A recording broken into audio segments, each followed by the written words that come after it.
ساعت 3:30 صبح گفتم همینجوری که میخوام میکاپمو پاک کنم براتون یه چیزی تعریف کنم. ما یه هماتاقی داریم تو خوابگاه. بعد ایشون اینجوریه که از اول ترم که میاد خوابگاه دیگه نمیره خونه تا ترم تموم بشه، چون یکم راهشون دوره، تو رفت و آمد اذیت میشه، ولی خب خیلی هم دلتنگ خانواده میشه.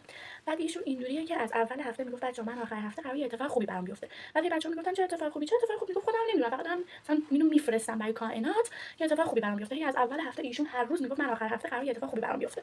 خلاص آخر هفته شد و خانواده‌اش باهاش تماس گرفتن، گفتن که مرغ شکم پر که دوست داری برات درست کردیم، داریم میایم اونجا، بیایم پیشت. بعد ایشون انقدر خوشحال شد که ما واقعا گفتیم دیدی این میگفت قرار آخر هفته برام اتفاق بیفته، اتفاق خوبی بیفته و اتفاق خوبی براش افتاد.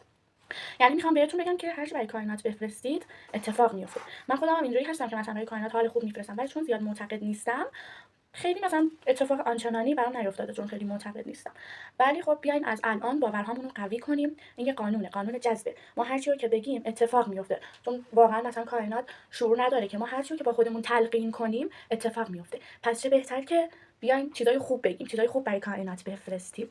بعد بهار جان همیشون که میگم اینجوریان که برای هر چیز کوچیکی قدردان خداوند هستن، خدا رو شکر میکنه. در حدی بود که یکی از بچه‌های اتاق میگفتش که مثلا بهار الان داره تو آشپزخونه بیاد، میاد میگه خدایا شکرت که من رفتم تو آشپزخونه و یه عده رو دیدم و باهاشون هم صحبت شدم. یعنی اینجوریه که بابت هر چیز کوچیکی خدا رو شکر میکنه. خیلی خوبه واقعا. آدم تو بعضی محیط‌ها که قرار میگیره خیلی چیزای خوبی از اطرافیانش یاد میگیره. من از بهار این چیزا رو یاد گرفتم که برای هر چیز کوچیکی قدردان خدا باشیم و بیایم باورهامون رو قوی کنیم.